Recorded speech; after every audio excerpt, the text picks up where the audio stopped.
We start on a sad note, and 7 persons are feared dead in an accident at Donkokrom in the Kwewu Afram Plains district of the Eastern region. The 7, all men, were on board a truck when it veered off the road and plunged downwards into a nearby bush. The victims were said to be part of holiday makers traveling from Donkokrom to a beach at Agodeke as part of Christmas festivities.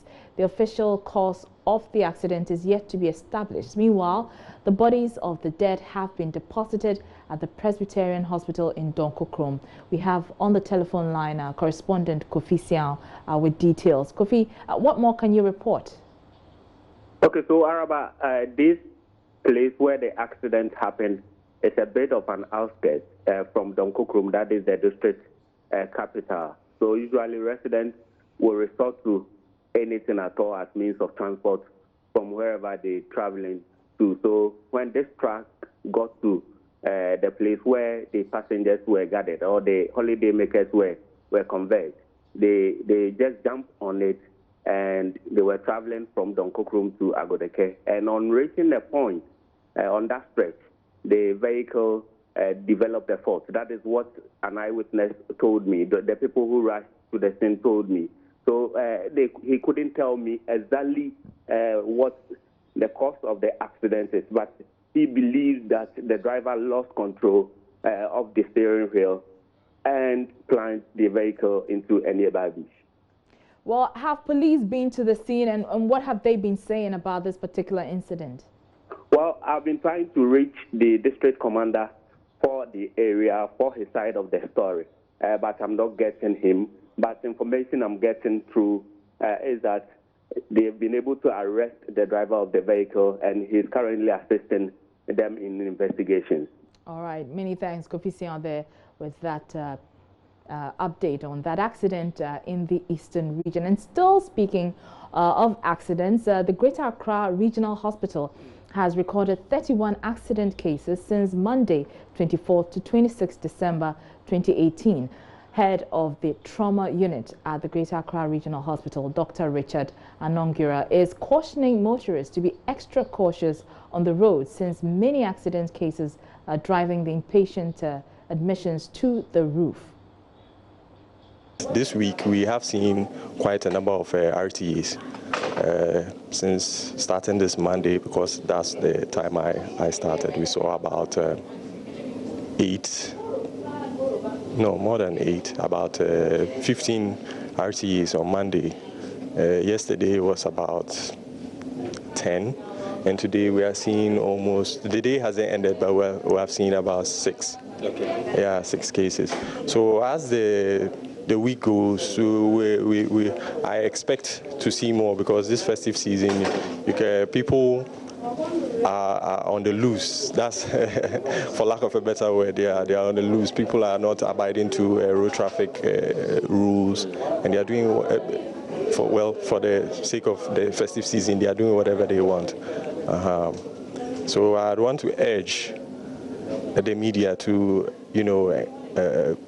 should I say, encourage or put out word to the public that even though it's a festive season, people should still obey road traffic rules, and then also take care of themselves, because road traffic accidents are no laughing matter. Okay, we have had some fatalities over this period because of road traffic accidents.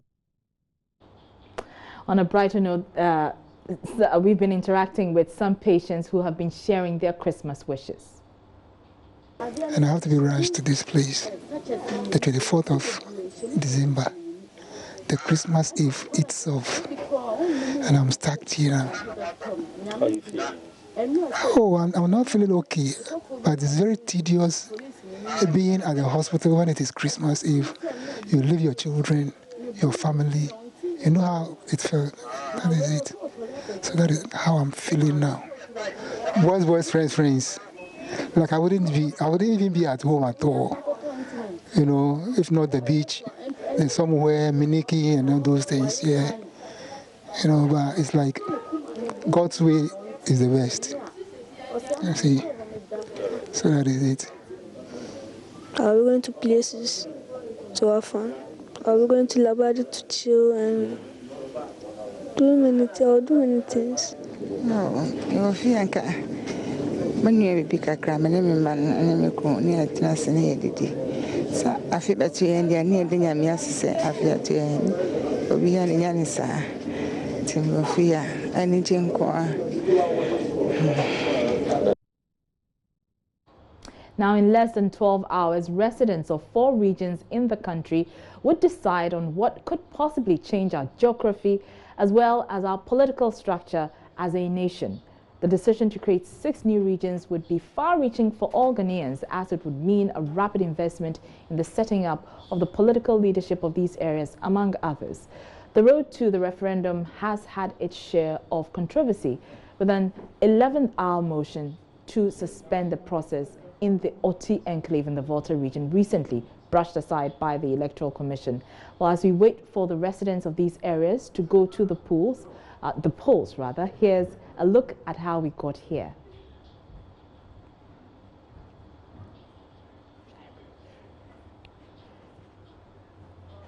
So the proposed number of regions is 6. They are Brongahafu region. 2 regions will be created out of that region. Northern region, 2 regions will be created out of that region. Volta region, 1 region will be created, and Western region, 1 region will be created.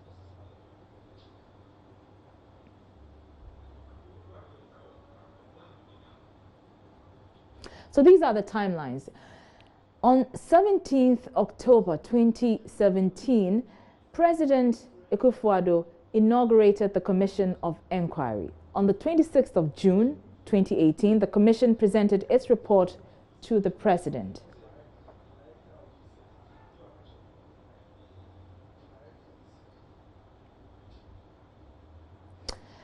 The Commission is made up of the following persons: Justice S.A. Broby, retired Supreme Court Justice. He is the chairman of the committee of the Commission.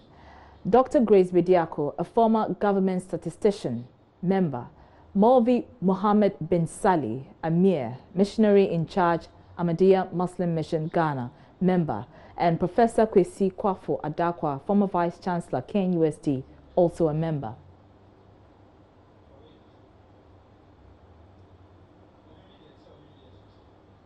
Ms. Gladys Tete, local government expert, a member. Mr. Robert Ajene, retired Director of Education, also a member.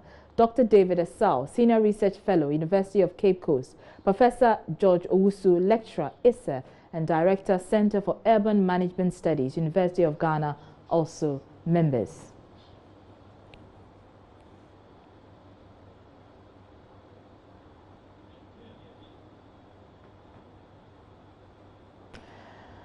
Ms. Josephine Hughes, she's a legal practitioner, and Mr. Jacob Sarr, he's also a legal practitioner.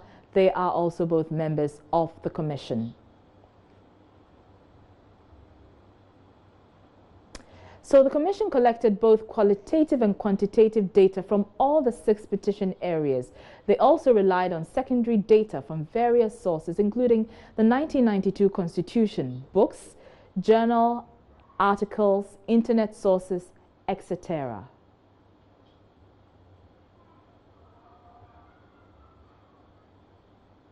Their major findings: 1. Spatial extent of existing regions. The Commission found that these areas are very far from their respective regional capitals. Also, road infrastructure. The Commission concluded that there were substantial inequalities in road development in many of these areas.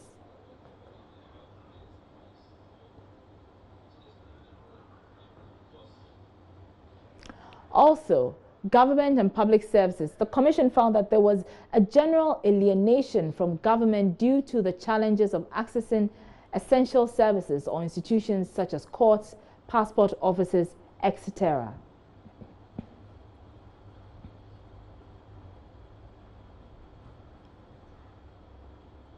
Economy and employment. The proposed regions have failed to attract needed investment and infrastructure required to enable them tap the region's natural resources. That was also one of the major findings of the Commission. The Commission also realized that by creating these regions, it will empower the citizens to participate more in developmental programs.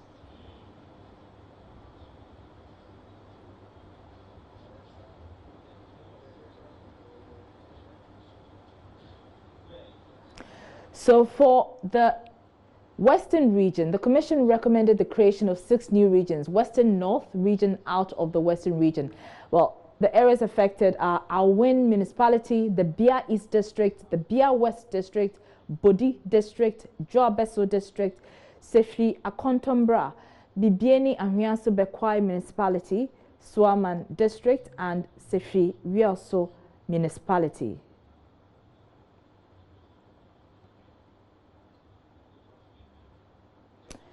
In the Volta region, the areas affected if the Oti region is created will include Biakoya District, Jasikan District, Kejebi District, Krachi East Municipality, Krachi West District, Krachi Inchumuru District, Nkwanta South Municipality, and Nkwanta North District.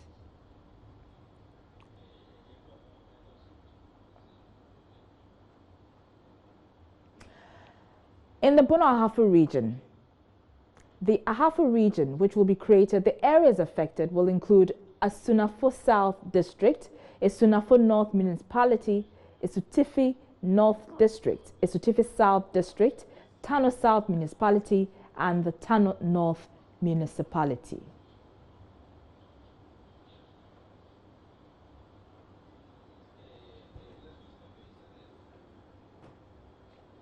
For the Bono East region, which will be created out of the Bronga Hafo region, the areas affected include Atebubu Amantin Municipality, Nkoranza South Municipality, Nkoranza North District, Kintampo South District, Kintampo North Municipality, Pru District, Pru West District, Sene East District, Sene West District, Techiman Municipality, and Techiman North District.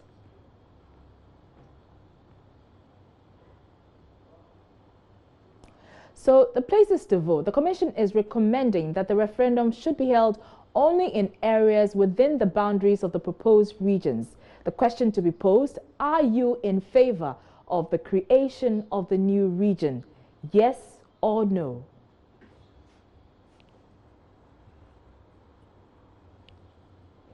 Only registered voters within the proposed region should be eligible to participate.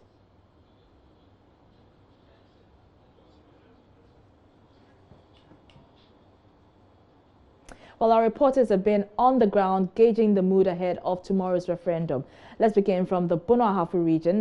There's huge excitement and anticipation in the region as the people resolve to vote an overwhelming yes in the referendum tomorrow to determine the creation of the new Ahafo region. There are indications of citizen participation with expectations that a new region will get them the right representation to create the bridge to develop the poor and the rich in the area. Well, 300,000 voters are expected to vote in 688 polling stations to decide on the creation of the Ahafo region. Love FM's Erastus Asari Donko has been speaking to the Director of Electoral Commission in the Ahafo area on their preparedness. Watch.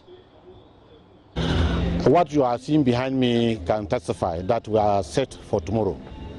We have done all the necessary things that will help us conduct this referendum very well.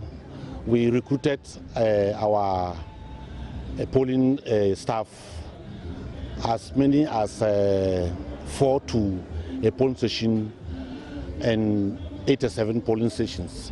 So we have got 87 polling stations, and each polling station takes 4 people: the presiding officer, the verification officer, the name reference list officer, and the ballot issuer.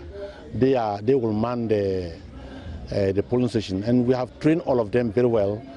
And all the materials that are supposed to be used for the elections have been received from the regional office, and we are sharing them into their various ballot boxes ready for tomorrow.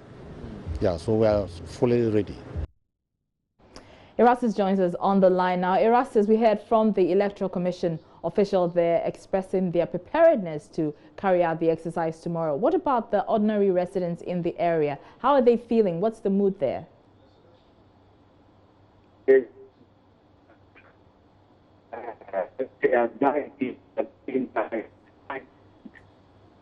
Erastus, your line isn't too good. If you could reposition yourself. Hello, Erastus?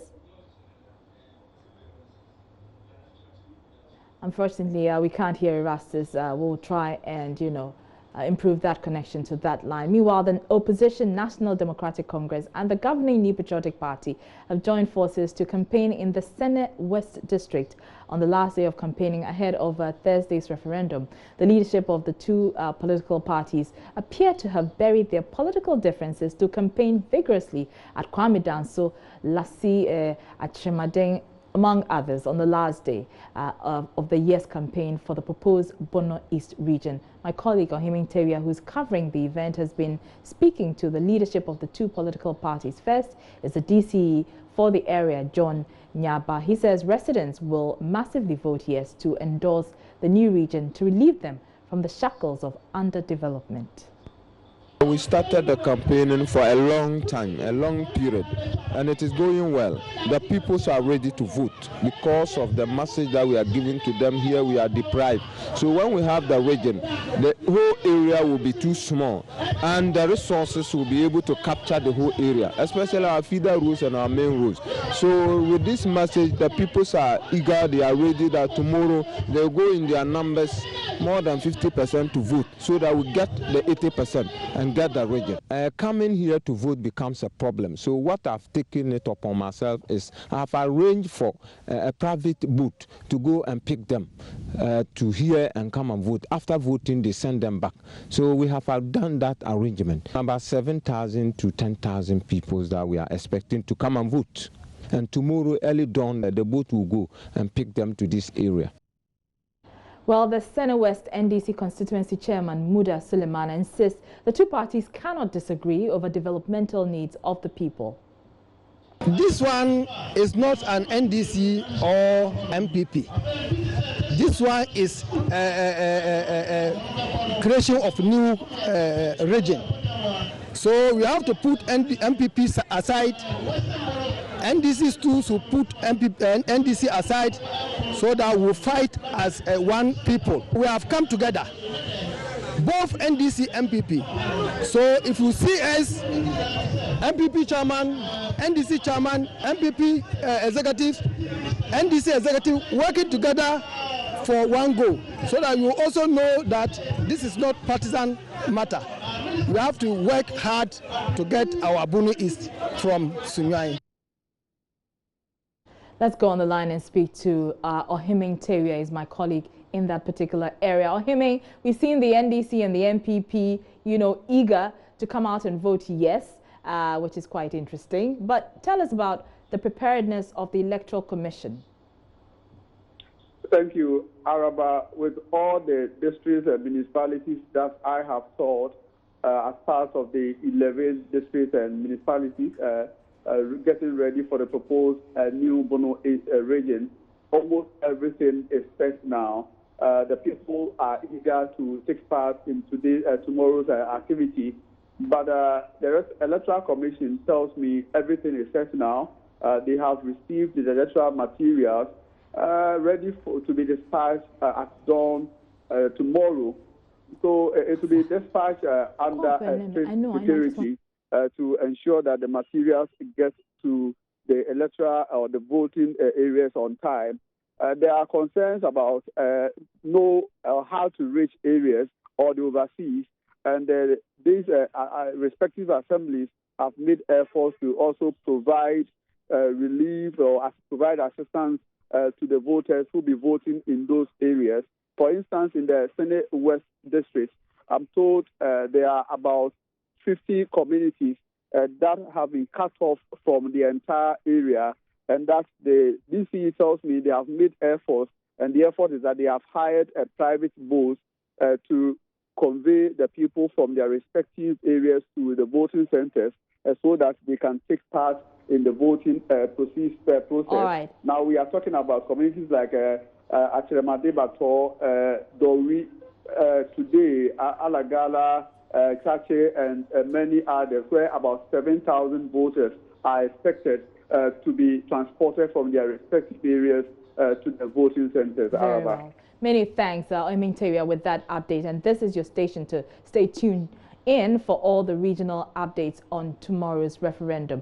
Well, meanwhile, Minister for Regional Reorganization and Development, Dan Botwe, has been clarifying what he calls confusion being created by a section in the Volta region for their own selfish interests. Security agencies in the Volta region in the last few hours have warned of heightened tension in the northern parts of the region, barely a day to the referendum and for the creation of the Oti region, following the uncovering and retrieval of a cache of weapons at Alavanyo Dogbeje in the Hohoe municipality. But Minister for Regional Reorganization, Dan Botwe, says Ghanaians must get the facts right.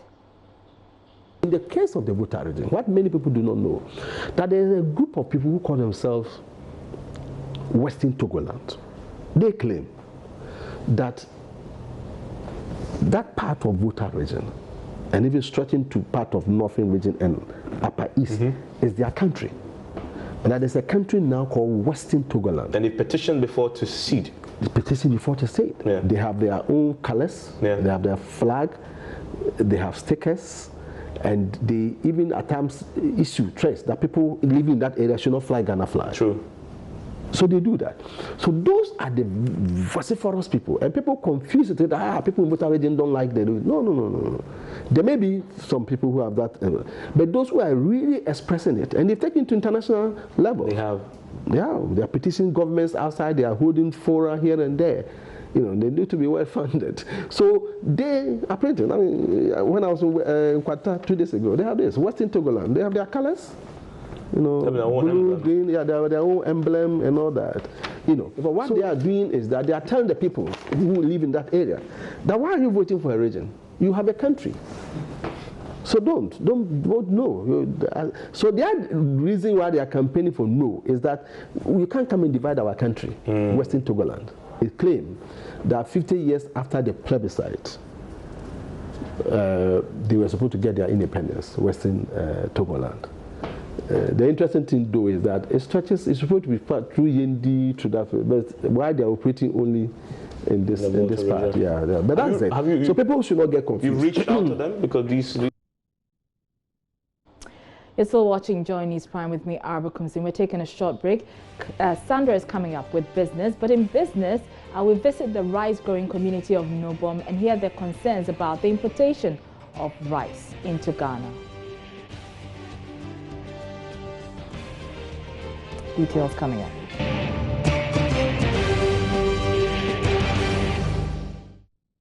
You're welcome back. Now, the Municipal Chief Executive for Yendi, Alhaji Abubakar Yusuf, says there will be tight security on the final day of the funeral rites for the late Yana Mahamadou Abdullahi IV. Earlier, some Abudu youth petitioned the organizing committee to break a wall separating the old Bewa Palace and the residents of the current Kampakuyana over fears that there could be a stampede. But speaking to Joy News' Justice Beidou, the MCE assured adequate provision will be made for everyone who attends the funeral, including the president or his representatives. Well, all I can tell you is all it's set to put in place, has been put in place for the funeral to take place. Well, what's going to happen is that we are expecting either the president or the vice president or, say, delegating from presidency.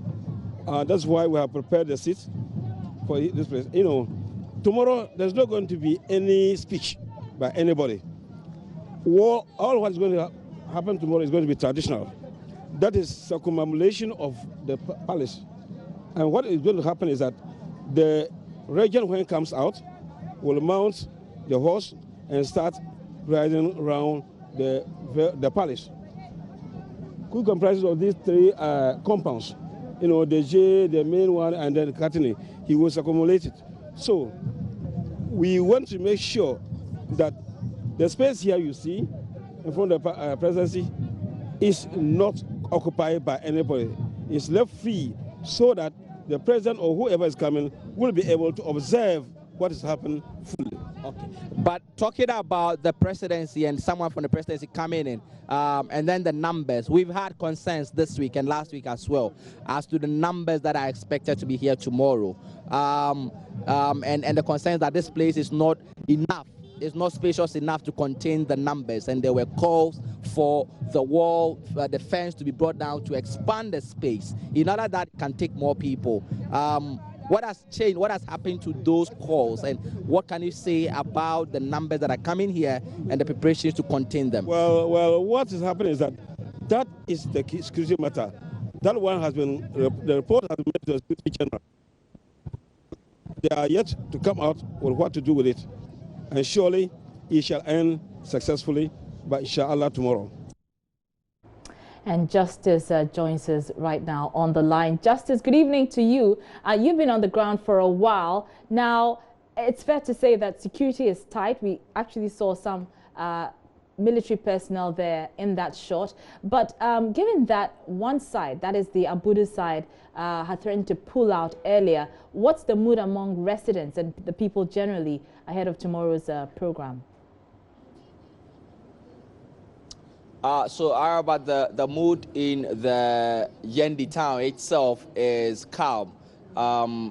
People are going about their normal activities. But when you get close to where the Nabewa Palace is, which is just behind me, the drumming and dancing and show of Dagbon culture, which was on display at about 3 p.m. this afternoon when we got here, has just ended. The Bolin Lana, who was sitting in state, taking all the chiefs, the sub-chiefs across the Dagbon state, as I understand, who had come in to pay homage to him, have now left the place. And as it stands, we are now waiting for the drumming and dancing and continued display of Dagbon culture and dance, which is going to start at about 10 or 11 p.m.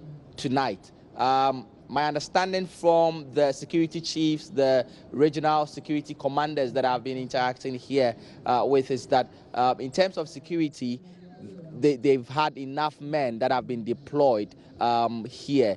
If you look just about 300 meters from where I am standing is where the other palace is.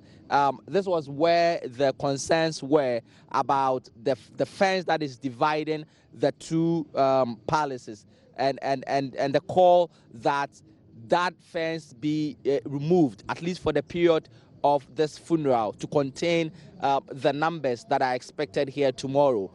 When this process began 2 weeks ago, we are told that there were about 10,000 people that came here for that process. The people I've been speaking to from the Abudu Gate and the organizers of this funeral tomorrow are telling me that they are expecting not less than 40,000 people here tomorrow. And if you look at the space, which is where this funeral is going to happen tomorrow, it is practically impossible if we are going to have that number of people coming here tomorrow to have this very little space contain that number. But as it stands now, nothing has happened to that call, and we do not yet know what arrangements are to make way for a bigger space for the numbers that are expected here tomorrow, Araba. So Thank you, Justice. And Justice Bedo is our man on the ground in Yendi. He will be bringing us live updates of that final funeral rites to be held in that town tomorrow.